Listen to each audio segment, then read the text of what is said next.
cascada de problemas autonómicos e inmunes que finalmente culminan con la manifestación clínica de la enfermedad. En este contexto se sugiere que a lo mejor la alteración de sueño es el nexo de unión que falta entre la alta reactividad al estrés y el surgimiento clínico de los síntomas de fibromialgia. Por ejemplo, hay datos sugerentes de que el sueño alfa-delta, que además es la respuesta normal a un estado de estrés crónico sostenido, se asocia a un descenso de serotonina, a una elevación de la sustancia P, a una liberación incrementada de citocinas, etc., que a su vez pues, correlacionan con la condición clínica conocida como fibromialgia. Además, cuanto peor dormimos, más mermadas se ven nuestras capacidades de afrontamiento del estrés en todos los sentidos. Por lo tanto, se genera una especie de círculo vicioso y la actuación continuada de este ciclo disruptivo pues podría explicar también el significativo nivel de deterioro que se acaba observando. A pesar de todo esto, en las actuales guías de tratamiento de la fibromialgia con base empírica, el abordaje de los problemas de sueño apenas se contempla. O no se menciona casi nada, o como mucho se sugiere que los trastornos del sueño se traten con fármacos o con higiene de sueño. Esto es bastante desafortunado si tenemos en cuenta que ni los fármacos ni la higiene de sueño sola son alternativas eficaces o empíricamente validadas para tratar el insomnio.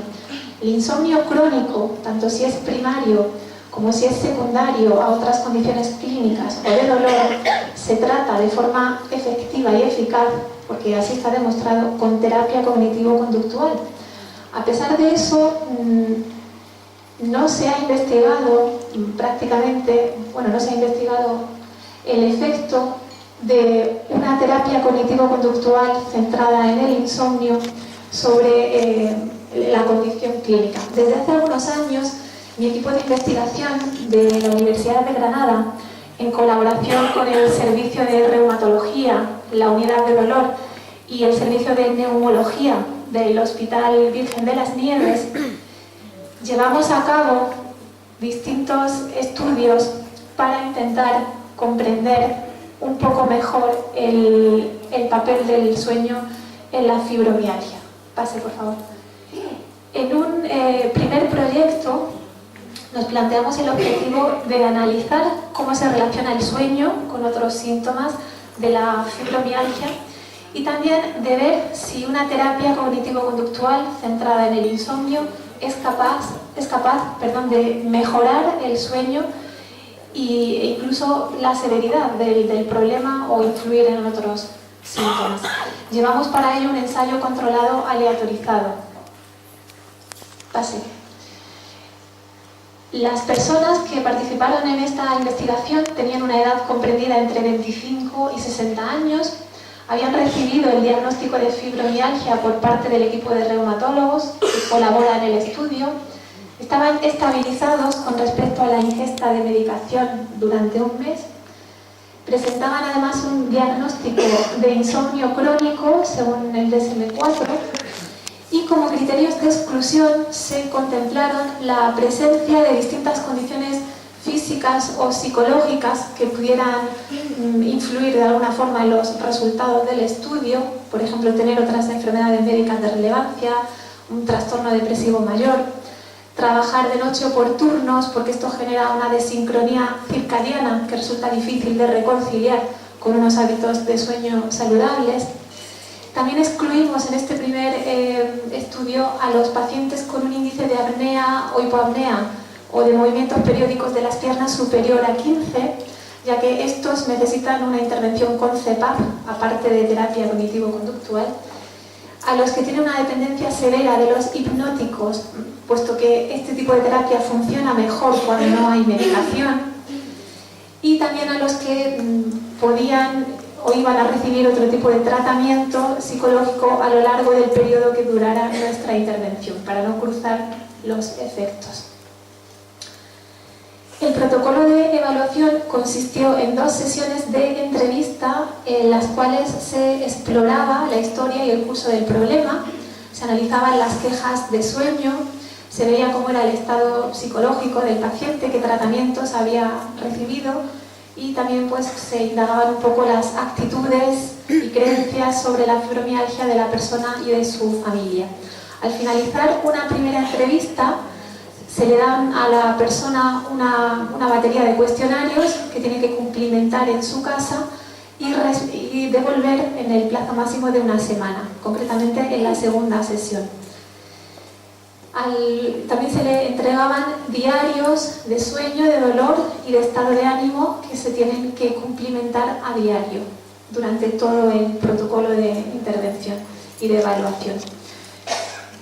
Finalizada la segunda sesión, se realizaba una evaluación neuropsicológica, con una prueba que luego mostraré, y se le daba cita para realizar una evaluación más objetiva del dolor con un algómetro de presión. Y a continuación, por último, pues dábamos cita para hacer un registro polisomnográfico domiciliario, también en el plazo máximo de 1 semana, con derivaciones electroencefalográficas a nivel frontal, central y occipital y el resto de parámetros propios de un registro de este tipo. Para evaluar el sueño empleamos el inventario de calidad de sueño de Pittsburgh y la escala de creencias y actitudes disfuncionales sobre el sueño, que analiza pues, ideas, actitudes, atribuciones irracionales que suelen tener las personas con insomnio respecto al sueño, respecto a su funcionamiento y demás. El dolor se exploró con el cuestionario de Matt-Hill y con otra serie de instrumentos centrados en aspectos afectivos y evaluativos del dolor, como la ansiedad al dolor, la excesiva vigilancia del dolor o la catastrofización del dolor, concretadas en una tendencia a rumiar, a magnificar o a tener desesperanza en relación al dolor. Pase.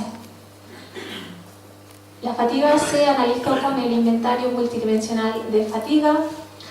La escala de ansiedad y depresión hospitalaria nos sirvió de índice de malestar afectivo y el conocido FIC se utilizó para ver el funcionamiento diario. La evaluación neuropsicológica se llevaba a cabo con una tarea denominada ANTI, que ha sido desarrollada por un equipo de neuropsicólogos que colaboran con nosotros y que se fundamenta en el modelo de la atención de Posner. Esta tarea combina un paradigma de tiempo de reacción espacial con lo que se llama una tarea de flancos y permite medir el nivel de alerta, permite también evaluar la orientación y la función ejecutiva. La función ejecutiva es la que está implicada en la toma de decisiones, en la vida real, en la resolución de problemas nuevos, en el control inhibitorio. La tarea se aplica a través de un software informático y tiene una duración aproximadamente de 45 minutos. Este protocolo lo pasaron 77 pacientes que habían sido preseleccionados a través de un screening y finalmente 70 cumplieron los criterios de inclusión en el estudio. Se asignaron aleatoriamente a un grupo que recibía terapia cognitivo-conductual o a otro que solamente recibía higiene de sueño. Finalizada la intervención, se realizaban evaluaciones a nivel post-tratamiento, un seguimiento a los 3 meses y otro a los 6 meses. La muestra seleccionada tuvo una media de edad de 47 años, padecía fibromialgia desde un promedio de 5 años, aunque llevaban sufriendo síntomas molestos desde hace 14 como media, y el insomnio crónico estimaban que lo llevaban sufriendo desde hacía unos 9 años.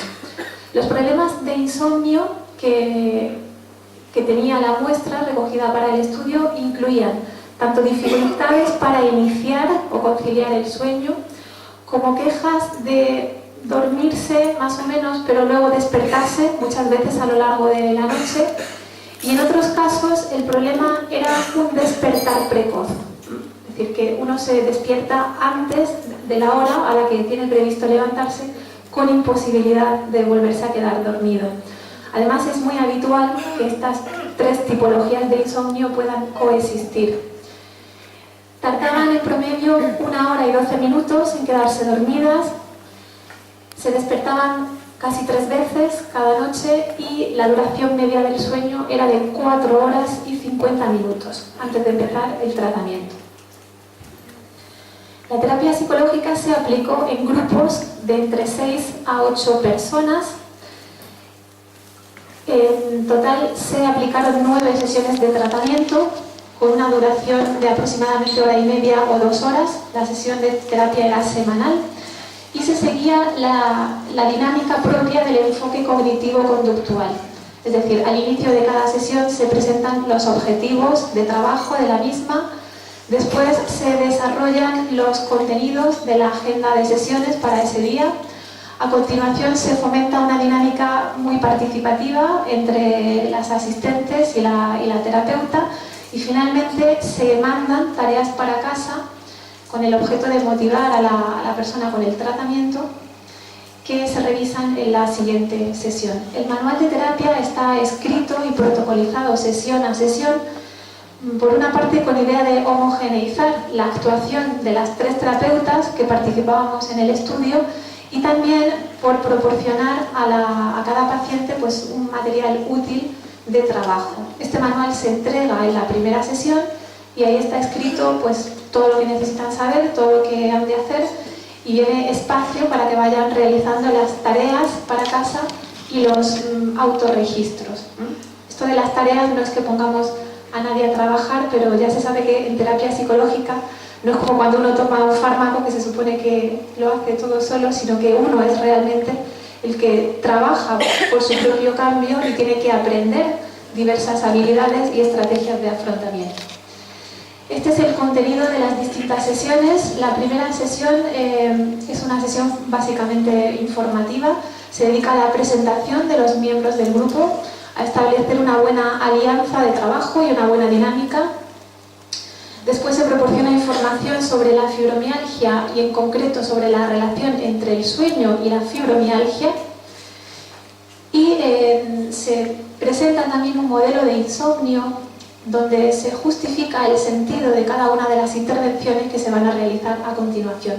Las distintas técnicas que se recogen en el programa trabajan o bien con el elevado nivel de activación previa al sueño que tienen estas personas y que hay que reducir, o bien con las condiciones irracionales que también desempeñan un papel en el mantenimiento del insomnio, o con conductas que resultan perturbadoras de cara a poder dormir de una forma adecuada.